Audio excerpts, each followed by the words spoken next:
Hey guys, welcome to Jay's Tech and Travel by LTS, Loyal Tech and Security channel. Today we will cover CompTIA A+ Chapter 8 Practical for router setup. We did a theory version of a router setup in Chapter 8. Today we are going to do a practical so you have an idea exactly how to set up a router for home as well as small businesses. The router we will be setting up today is an Asus router.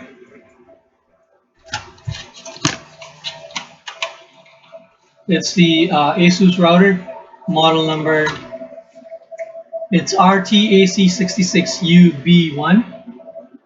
Okay.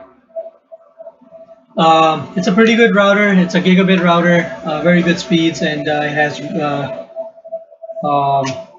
really far range when it comes to the Wi-Fi.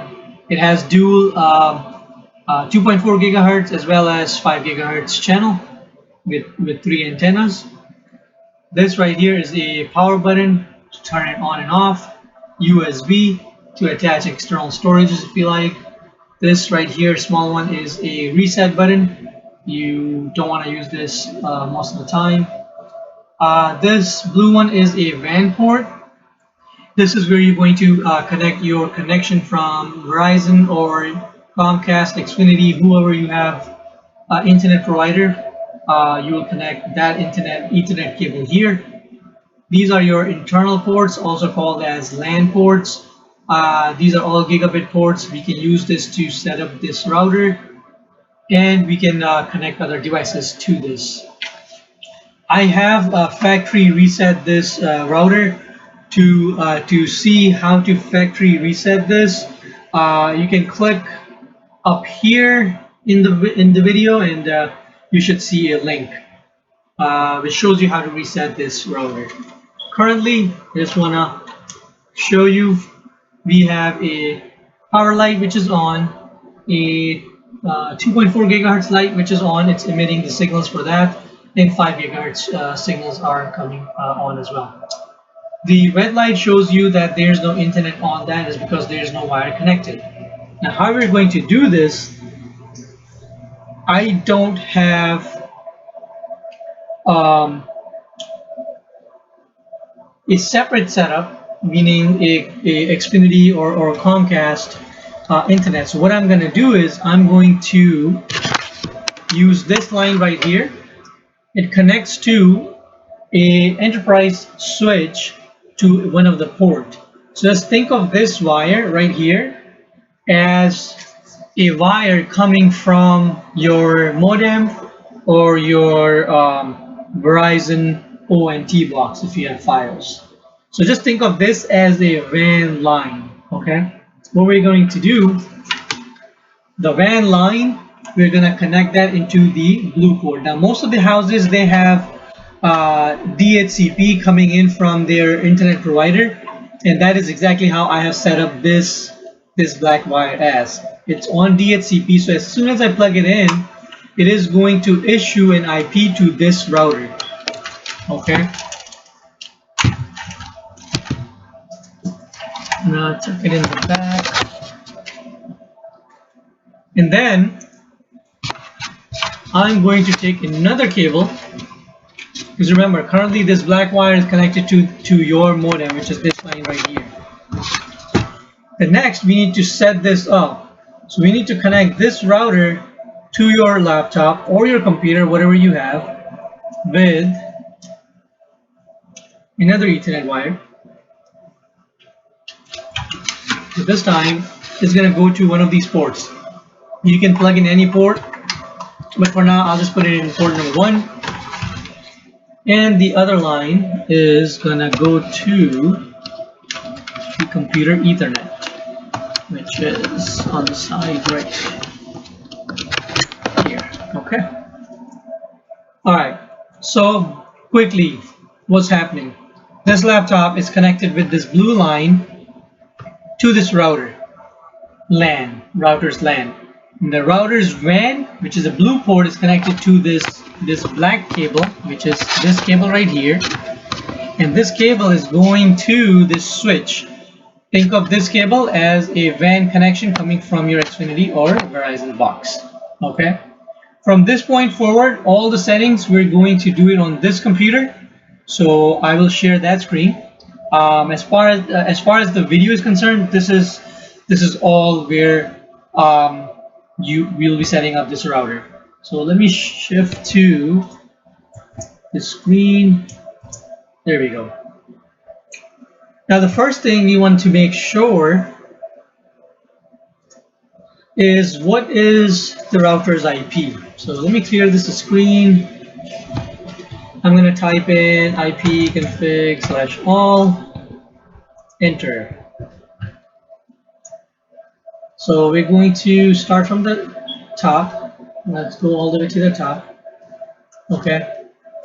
This right here is a VirtualBox adapter. We don't have to worry about that. Also VirtualBox adapter, no need to worry about that. Ethernet adapter 2, that's a tap, which is a VPN tunnel, so no need to worry about that. Ethernet 3, that's for the GoPro, so let's not worry about that as well.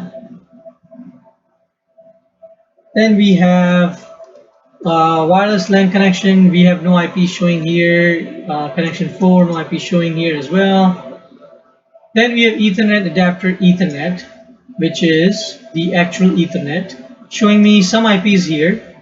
And then the wireless LAN, which I'm connected to a wireless connection for the internet, is showing me some IPs here. Now, just to clear a few things out, I want to show you. When I go to the network settings, it is important to see which one is your adapter. And this is a laptop. See, Ethernet 2, 3, VirtualBox 1 and 2. These are all virtual adapters. Okay, so we don't worry about that. The actual adapter is this Ethernet Network 19, which is actually Ethernet 0, and the Wi-Fi. We only have 2 adapters. Okay, and that's the reason why I know that this adapter right here and this IP, all this is the information for the router I just showed you. So let's start from the bottom. Okay, let's start from the bottom so you know exactly where it's coming from. DNS server, it's 192.168.50.1. okay, DHCP server is 192.168.50.1, and the default gateway, that's the one we really want to look at, is 192.168.50.1. This tells me that the router IP is, the router's default gateway IP is 192.168.50.1, and the IP you see here is the IP assigned to the laptop by the router. So in order for me to get onto the router, I need to enter this default IP in my web browser. So I'm going to go to the web browser. I'm going to type in, all right, let's type in 192.168.50.1. And there we go.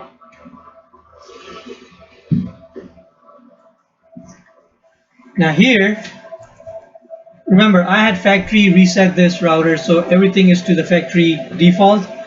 Usually the factory default username is admin and password is usually password. So we're going to enter password as password. Okay, this one doesn't have that, so we're going to try admin, and it worked. Now it's asking me to change the password and the username. For now, I'm just going to use admin as a username, but I will highly recommend use a different username. It really helps with the DDoS attacks and the brute force attacks. So I guess for now we can also write loyaltech as a username. Password, for simplicity, I'm just going to type in password as password. But again, the recommendation is to have a strong password with a combination of numbers and special characters. And we're going to modify that. See, it's telling me to use numbers and symbols as well. But for simplicity, I'm just going to use a regular password. It's going to do its settings. And then it's going to let me in. First thing you want to see here is the WAN IP. WAN IP you can see here is 10.44.111.2. Now most of you will think that this is not a public IP, this is a LAN IP or a class A IP, and you would be right. And the reason why we're getting this IP is because, as I mentioned, this is a connection coming from my switch. But in your case, when you connect the wire to your WAN from your Xfinity router or Xfinity modem or Verizon ONT box, then you're going to get a DHCP public IP, okay, which that IP is going to be not a class A, B, or C IP. Quickly, I just want to let you know what a class A, B, ABC IPs are.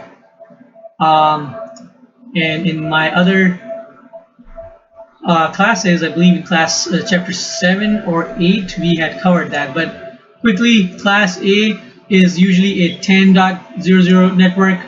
Class B falls under 172.16 network, and class C falls under 192.168 network. These are RFC 1918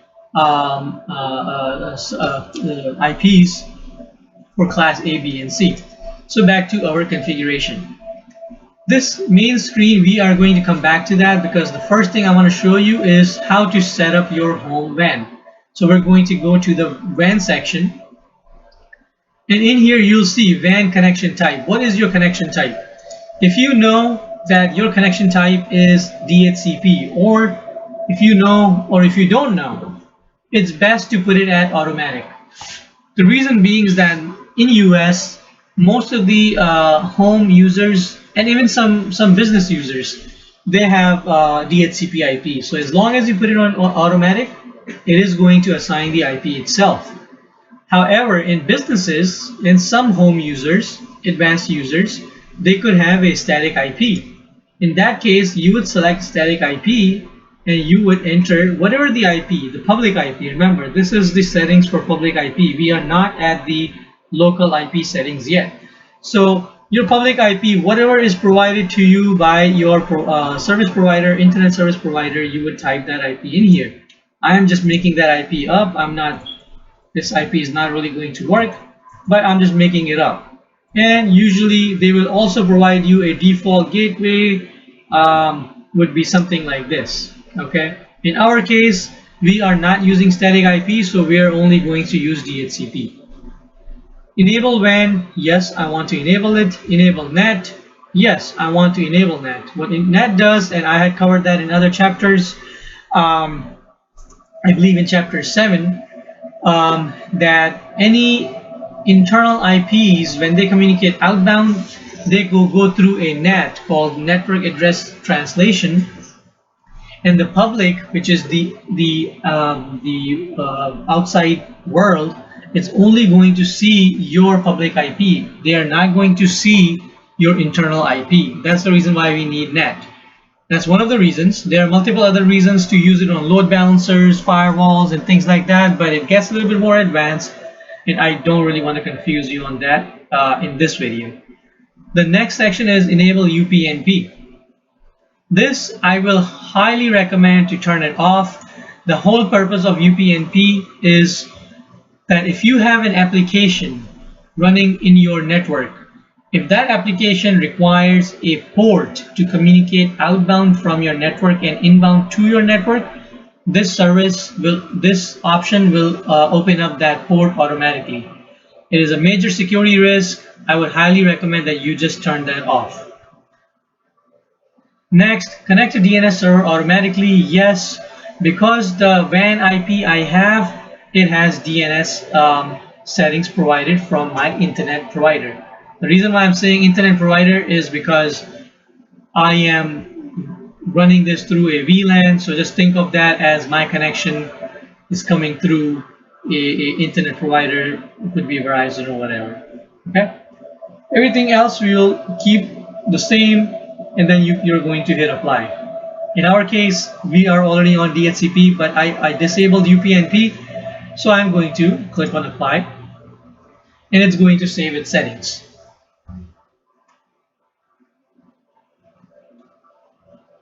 Next option here is dual WAN, port trigger, virtual server port forwarding, and DMZ and DDNS. All these options we will come probably in later chapters.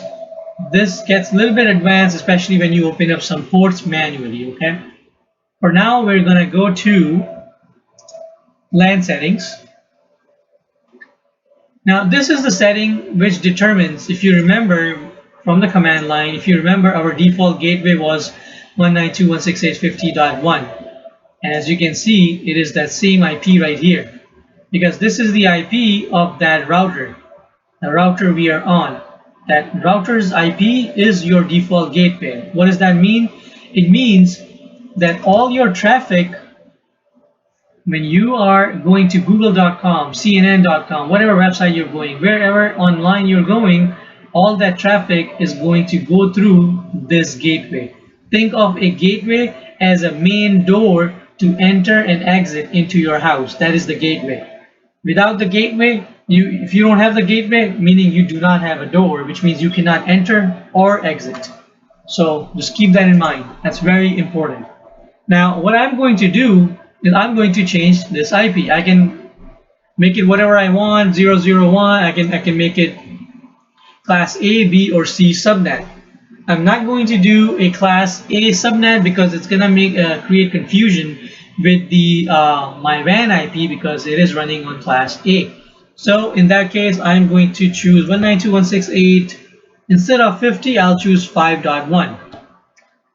Subnet mask. Now, if you remember, I covered this, I believe, in chapter 8 or 7. I don't remember which, but it's one of these chapters. I covered what the subnet is. This determines how big of a IP range or the hosts you want in your network. So we go back to our subnet calculator. I'm going to change this to 5.1. /24, which is the masked bits, is /24 gives me about 254 hosts. And if you see, the subnet mask is exactly what I had in the router. 255.255.255.0 will give me 254 hosts, meaning 254 devices can run in my network. If I want more than that, I can drop it to, I can drop a little bit more, but the problem here is that with the class C network, it doesn't let you, but I can override that and watch how I can do this. I can go to /23, which is 255.255.254.0. So if I want, I could change that 255.254.0, and it will give me 510 hosts under class C network. Well, most of the home users will never need that many IPs, and if you do, you might have a small business anyway at that point. So I will keep this at 254 hosts. The ideal, the most secure way is to narrow it down, to drop it to, depending on how many hosts or devices you think you're going to have at your home. If you think you're going to have only 60 devices in your entire house, then you want to select /26, which is 255.255.255.192. So accordingly, you can create your network larger or smaller, and you can contain it from security breaches. Here is the host name. You can name it whatever you like. In my case, I'll leave it at where it's at, because it tells me the router model number.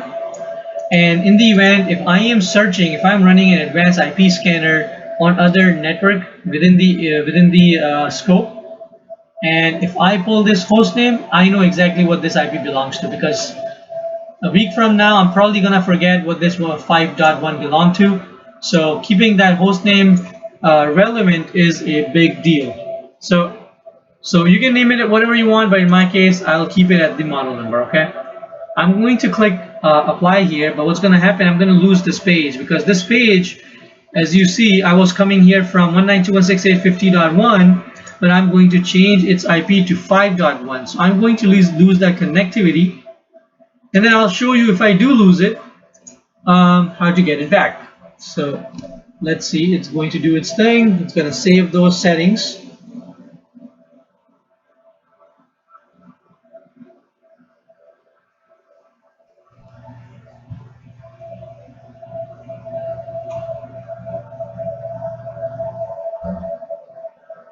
And it's done. So it's telling you that your new IP is 5.1. So I'm going to just try to go there, see if it works.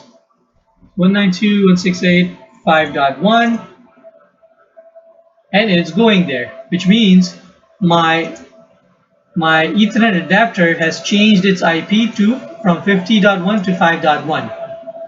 Just make sure, if you want to double check, you're going to clear the screen. I'm going to run that same command again. You click on up arrow on your keyboard and you will see the previous commands. Hit enter and you will see right here 5.1. Now, if in your case, if the adapter does not renew a new IP and you are unable to get to this page, then you want to do one of these two things. You want to type in this command and click type in ipconfig/release and hit enter. I'm not going to do that here because it's going to lose the internet connectivity for me. But in your case, you can do that. And once it finishes this command, you want to remove release and type in renew. Everything else remains the same. But you're going to type in ipconfig/renew and hit enter, and it's going to give you a new IP. If you do not want to do that, if you don't feel comfortable with that, you can come to your network connection settings. You can click on your main Ethernet adapter, right click, and you can disable that, and then you can re-enable it, and that will also give you a new IP. Now let's go back inside. So the username we had chosen was LoyalTech, password was password, and we can go in at this point. So we had left off at LAN settings. We finished this part. Next is DHCP server. We covered this in the theory part on chapter 7 and 8. But this is the practical, and this is where it shows you the range of IPs. So the one you want to pay attention is this window right here, which it says enable the DHCP server. I want to say yes, because all the devices coming onto my network, my router is going to allocate an IP to that device. Currently, the router is set up to give out IPs from last octet, which is 2, all the way up to 254. That's a lot of IPs, meaning I can run 254 devices in this network. What I like to do is I like to usually start off with the IP either 10 or 50.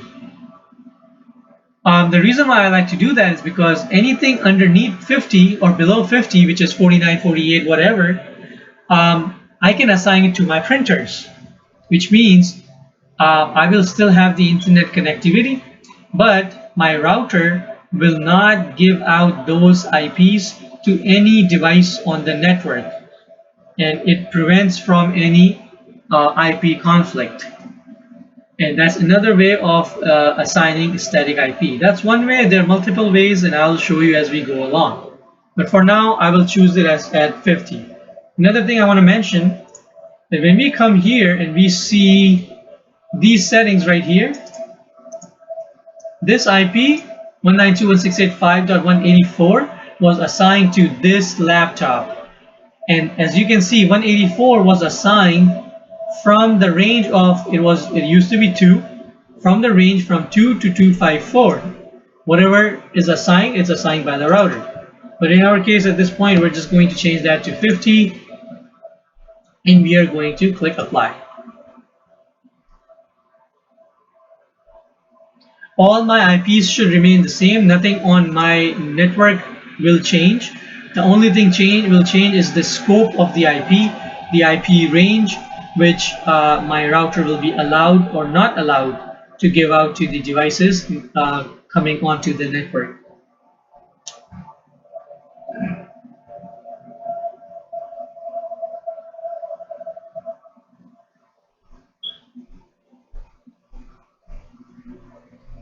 All right, so we're going to log back in.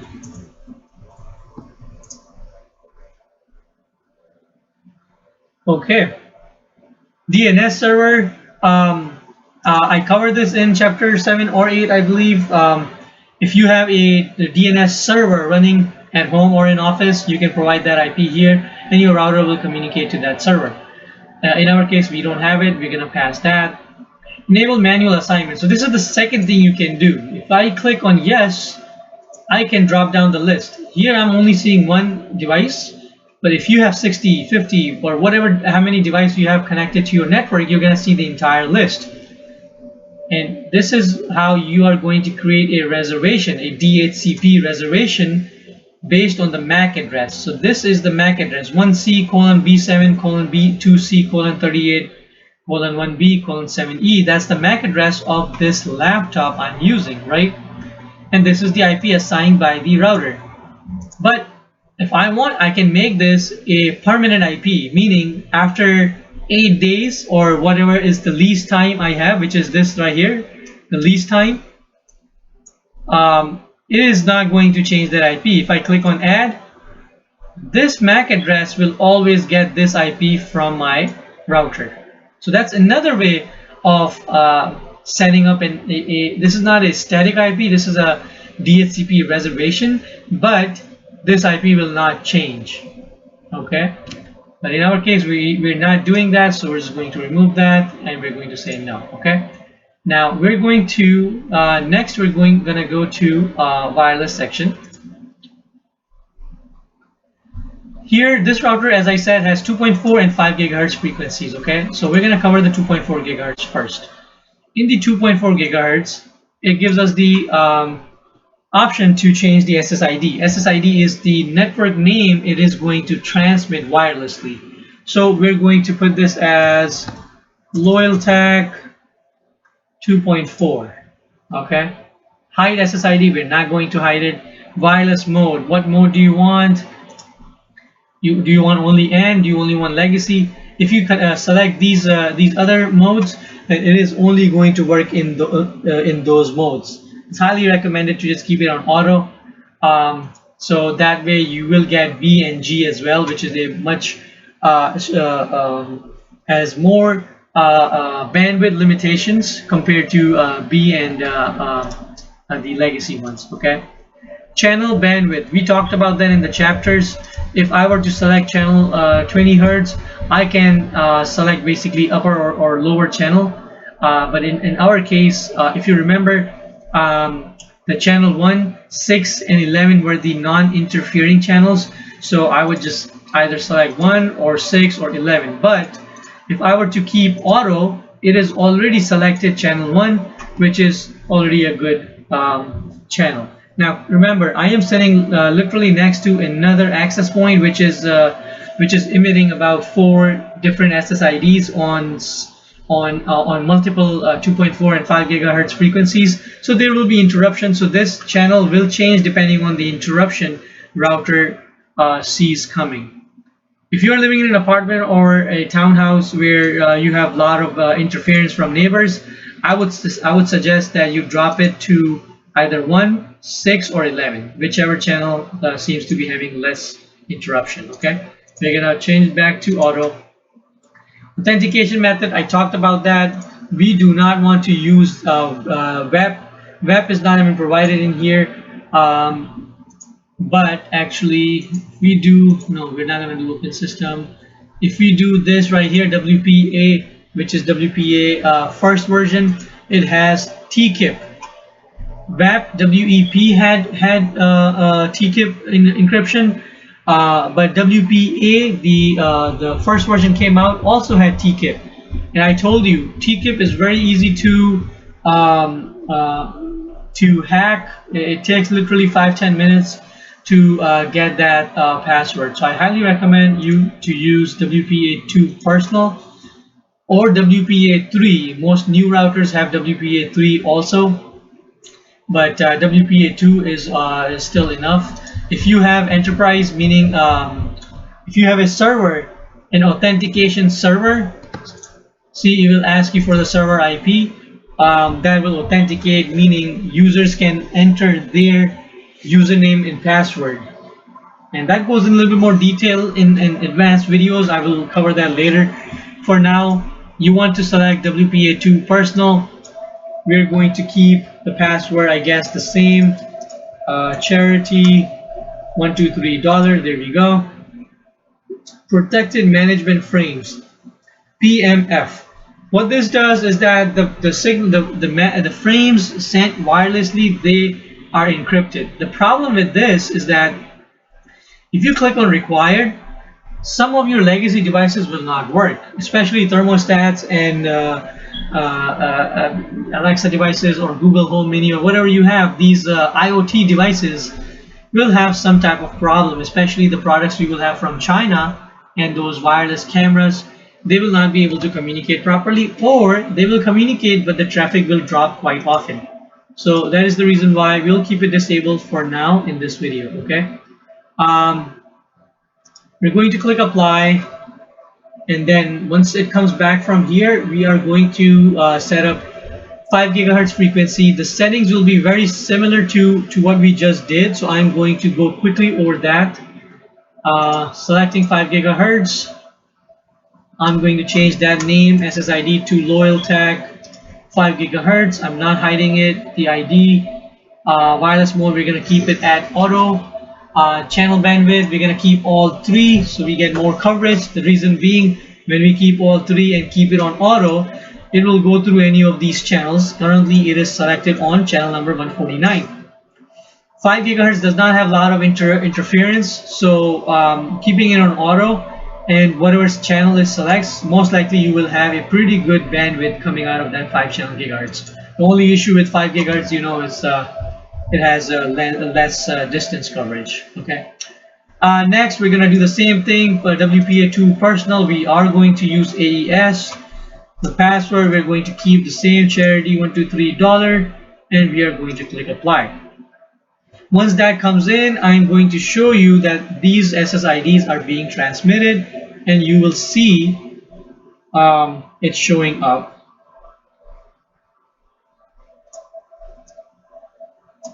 Alright, so if you see right here,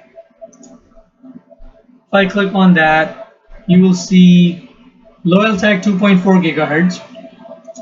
And if I like, I can connect to it. I'm not gonna connect because it's gonna drop me from the current internet. But this is what we just set up. You're not gonna see 5 gigahertz because this laptop only has 2.4 gigahertz. So the 5 gigahertz wireless card is not installed in here. So for testing purpose, 2.4 gigahertz is what we're going to work with. All right. We're going to keep everything here same. Next is WPS. WPS, I had mentioned this in my other videos. It's very easy to hack this. On the router, I showed you that button. Basically, the way this works is that if I were to do an attack, or if I were to get a password on your router, what I need to do is issue some commands on the Kali Linux. It will send out some pin codes, and it will exchange that pin code with your WPS device or your router, and it will give me a password, or it will connect me to your router. And from that point forward, I can do a lot of things with your network. So WPS, it's better to keep that off, to have your home network or your office network protected. These other things are a little bit more advanced. We are not going to cover that here. In other videos, hopefully we will cover that if we in CompTIA, if we go in a little bit more advanced section. Next, I wanted to go over is the firewall section. This specific router does have firewall protection. It is a very basic firewall. As you can see, you can enable or disable. You cannot create firewall policies.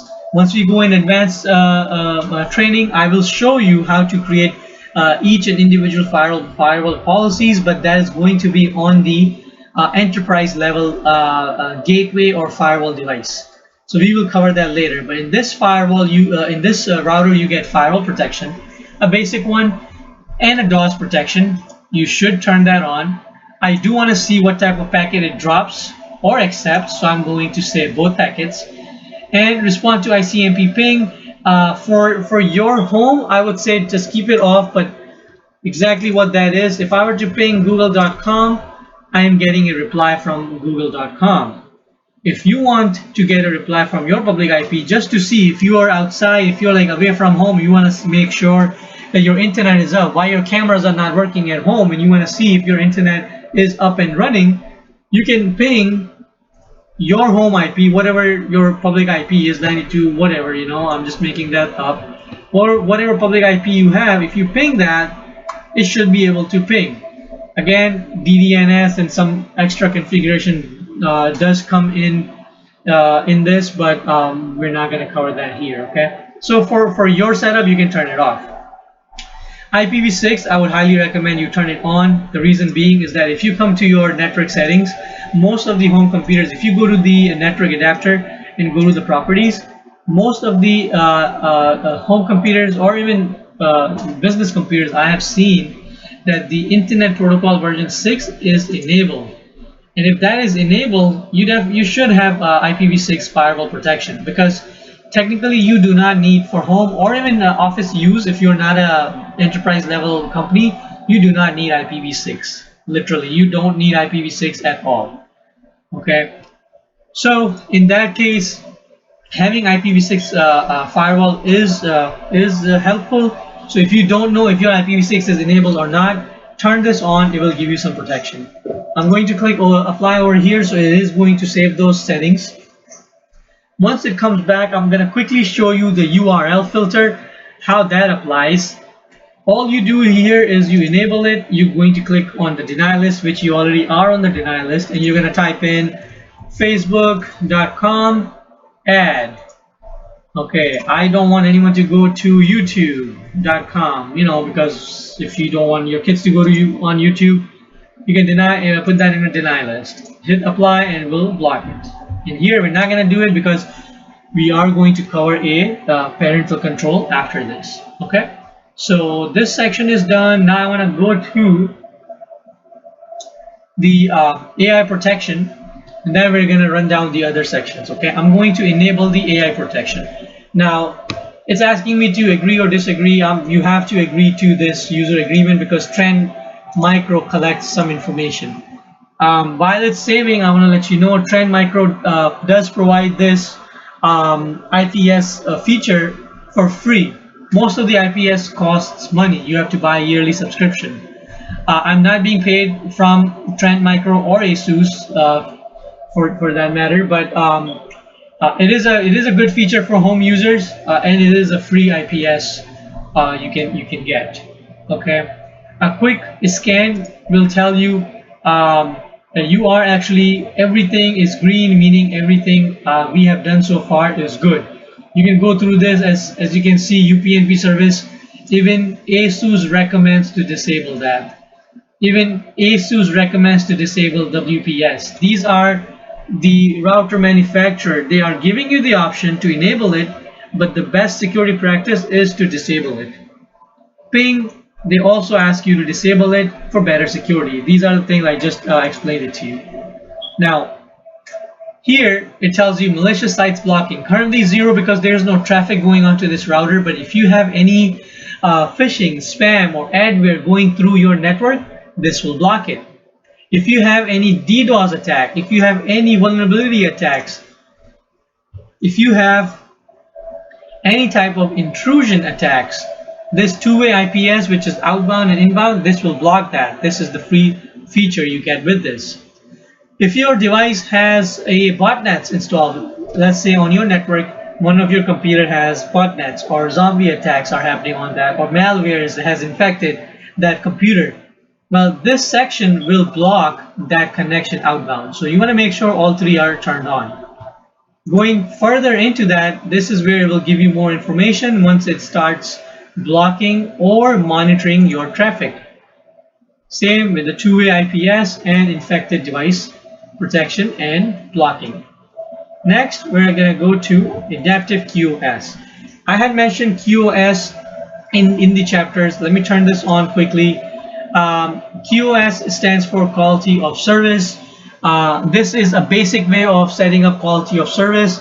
In enterprise firewall and gateways, there's a much more advanced way to set it up. But here, if I enable QoS, you will see that it's giving me these options. So if you are a gamer, you go ahead and select games and click apply. What this is going to do? It is going to prioritize all your gaming traffic. What is the gaming traffic?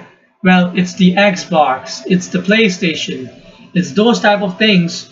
It is going to prioritize those network traffic. If you are a streaming fan, YouTube, Netflix, Hulu, whatever, if you are looking to have priority in streaming, meaning that when you're streaming, you want to make sure none of your videos are buffering or things like that, then you want to prioritize traffic for streaming. Now, I want to point out, just because you set a QoS over here doesn't mean that you are going to get a good internet service, because it all depends on what type of internet service you're getting from your internet service provider. If your ISP is giving you only 25 megs or 5 megs down, then your streaming is definitely going to buffer regardless of what you set up over here. Okay, I don't want anyone to come back and say that, hey, we set it up on priority, but it's not giving us proper internet. So just keep that in mind. Okay. Web serving are for those who are like mostly uses for Twitter, Facebook. If you want to prioritize that network, if you're working from home, especially Udemy or any types of course, you can learn from home. I'm sorry. This is also for school kids who had the schools from home. You can prioritize that traffic as well. If you are working from home, Voip is the main thing. Voip is the voice over internet protocol, meaning a phone line over the internet. Usually, if you're working from home, or if you're even not working from home, but if you have a Voip service installed at your home, you want to prioritize phone line because that is the live connection you need if you're talking to someone. In our case, we're going to do a custom setup. Custom setup allows you to do things your way. So, work from home had the Voip on priority, so I will just hold it and drag it to the top. So I want to make sure that the Voip service is always working fine. Next, video streaming for us, like, okay, fine, I want video streaming, somewhat of a file transferring. How did the game get there? Hold on. There we go, file transferring, don't really care about the game. And web serving should be last, because usually web serving does not take a lot of bandwidth. So this is how I would put it, but you can arrange it however you want to. You can click save, and you can keep everything else the same. You do not want to do the manual setting, because that's just going to create more download and upload issues for you. So that's it. You can click apply.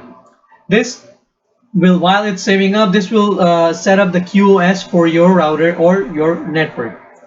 Next, we are going to quickly move into, once this sets up, we're going to move into parental control. What this parental control does is that it prevents your child to use a device, a phone or whatever it is, at certain time, or it blocks the content. What is the content? So for example, I'm going to click here and I'm going to say I'm only seeing one device. In your case, if your child's or if your employee's device is connected here, you would select that device here, okay, and then you will say, okay, I want everything related to adult should be blocked, okay, or you can categorize it. Well, I don't mind if they gamble, but everything else should be blocked. You can pick and choose, okay. Instant messaging, I don't want them to do any internet telephone, virtual community blog, mobile. They can do IM, instant messaging, whatever, right? P2p network, usually torrents are the P2p network. It is a good idea to block that. It does bring in a lot of malware and viruses. So if you're on a small office network, you do want to block that. File transfer, if you're using a Google OneDrive or no, not Google Drive or OneDrive from Microsoft, file transfer should probably remain open for that user, okay. Once that is done, you can just select whatever you want here. No internet radio, however you like it, and click add. It will be added, and then you can apply here. Another thing, and this is what we just did, was it's called content filtering. Okay, on top of that, we can do time scheduling. Well, so even though they can access certain websites, I want them to have time-based access. What is that? So I'm going to select an employee or a child's device, cell phone or whatever it is, and I'm going to select the time. Let's see, time, and I'm going to click add. Okay, once I click add, then it gives me an option to edit the time. Now here I can choose. Okay, I'm gonna make sure that the Sunday to Saturday is applied from, let's say, they should be able to get on from 8 a.m. until 9 a.m. Okay, this is offline off time schedule, so from 8 to 9 it shouldn't work. If you want, you can click on it, you can change. Okay, from 8 to, I don't know, 4 p.m. 8 to 4 p.m. they're supposed to be in school, so they should not have internet. Something like that, and then you can click apply, and it will block the internet for them for that amount of time. Okay, so that covers pretty much the main concept of the router, how to set up a basic router. These other things are currently irrelevant to this video. If I have time later on in other videos, I will explain that. I do want to quickly go over this network map. This is the main window we were getting, right? Here it shows me the WAN information, the security level I am utilizing, which is Wpa2, so that's good. It will show me all the clients attached to this network. If I click on view list, it will show me all the devices and how they are connected. Interface, this was showing me Ethernet. It will come back and it will show me Ethernet, meaning this is hardwired. This is connected via a wire. If it was a wireless, it will show me a 2.4 or 5 gigahertz. It will tell me which wireless network it is connected to, and it will give me that information here. On the right hand side, you will see the SSID, the encryption we're using, the authentication and the encryption. And it also shows you the password in clear text, which I do not like. They should not show this in clear text. It should be hidden. Once you click on it, then it should show in clear text. But either way, I think Asus might need to change that. But it shows you all the information here. If you go to status window, here it shows you what is the consumption of your router right now. But remember, this router has 2 cores. It's a dual core router. It has 2 cores in a processor, which means it's a pretty efficient router. I can run a lot of devices through this router and it will do fine. It does have about 256 MB of memory, which is not bad for a home router, and it's currently using about 108 MB.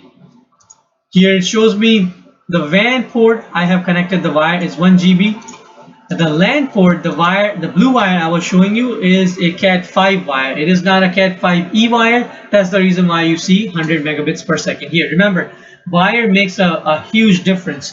If your wire is not pure copper, or if your wire is Cat5, it will degrade the internet bandwidth for you. So network bandwidth for you. As you can see right here, it shows you in live that this wire only provides 100 megs. Now, here it shows you the LAN IP, which is the router IP. This pin code was for the WPS, which we have turned off. Okay. LAN MAC address and the Wi-Fi MAC addresses are different. In this case, the LAN MAC address, as you can see, ends in V0, and 2.5 gigahertz wireless adapter also has the same LAN. The reason why is because the LAN and the 2.4 is using the same card, the hardware. However, the 5 gigahertz has a different MAC address. It's using the last, it says V4. That tells me that 5 gigahertz has its own hardware. in this router, that's the reason why it's giving me a completely separate MAC address. This is a good thing. I do want a separate hardware for the 5 gigahertz, otherwise it would not work. Okay, so this was a brief overview of this the main window. In this video, you saw how to set up the router.